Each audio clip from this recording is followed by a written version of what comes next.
Después de que vi el curso que hice, sentí mucha seguridad para tratar los casos. Incluso hasta me animé. Piensen conmigo, gente. Fui a dar una clase en un Congreso Nacional de Labor Nacional sobre DTM. Desde el principio me enamoré de la didáctica del profesor André. Pero, en fin, no había hecho ningún curso en DTM, empecé siendo ortodoncista. No era el área a la que me dedicaba.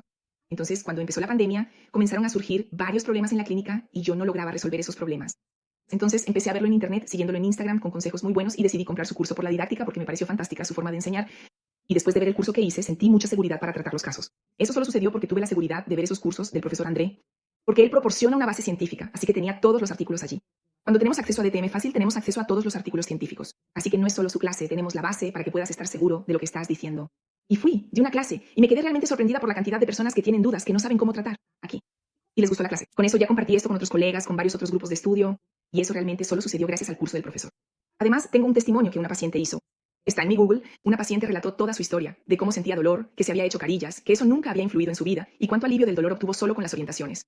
Gente, yo no hice absolutamente ningún procedimiento, y eso demuestra cada vez más que el tratamiento de la DTM es conservador.